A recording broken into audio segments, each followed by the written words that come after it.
Hi friends, welcome to শিবানীর রান্নাঘর। আশা করি তোমরা সবাই খুব ভালো আছো। আজ চলে এসেছি লাউ শাকের একটা টেস্টি রেসিপি নিয়ে। তার জন্য আমি নিয়ে নিয়েছি কিছু ফ্রেশ লাউ শাক। লাউ শাকগুলো আমি ছোটো ছোটো করে টুকরো করে কেটে রেখেছি, ধুয়ে পরিষ্কার করে। আর নিয়ে নিয়েছি কাতলা মাছের সুন্দর একটা তেল, আর অল্প পরিমাণে বেগুন আর দুটো পেঁয়াজ, যা আমি আগে থেকেই কুচিয়ে নিয়েছি। এরপর আমি কড়াটা গরম করে নিচ্ছি। লাউ শাকগুলো খুব কচি আর খুব ফ্রেশ।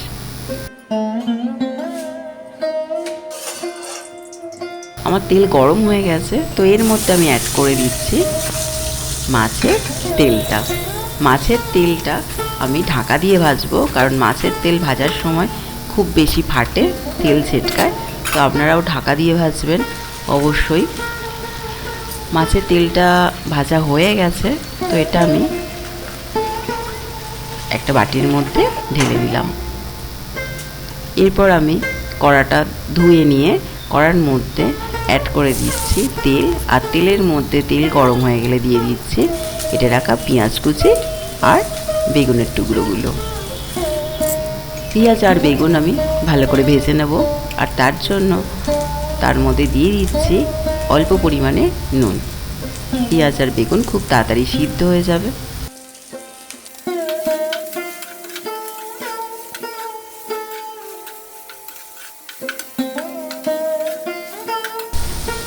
এর মধ্যে অ্যাড করে দিলাম কিছুটা রসুন বাটা, অল্প পরিমাণে লঙ্কা গুঁড়ো,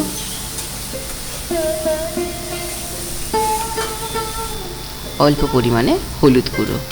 শাকের সঙ্গে খুব বেশি ঝাল যায় না, তো পরিমাণ মতো দেবেন। আর এর মধ্যে অ্যাড করে দিচ্ছি কেটে রাখা লাউ শাকের টুকরোগুলো।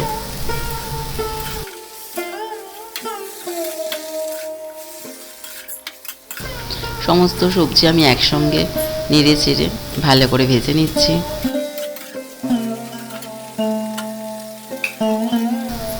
আমার ভাজা প্রায় হয়ে এসেছে, তো এর মধ্যে আমি অ্যাড করে দিলাম অল্প পরিমাণে গরম জল।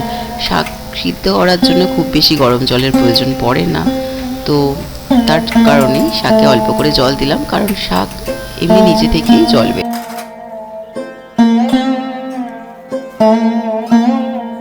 এর মধ্যে দিয়ে দিলাম ভেজে রাখা মাছের তেলটা।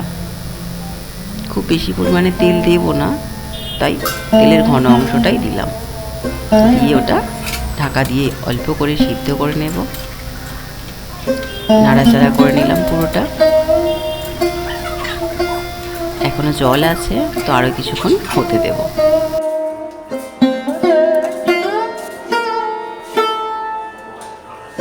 সুন্দর গন্ধ বেরোচ্ছে, ভালো হয়েছে। আমার আরও ভিডিও আছে, সেই ভিডিওগুলো দেখুন, লাইক করুন, কমেন্ট করুন আপনাদের কেমন লাগছে আমার রেসিপিগুলো।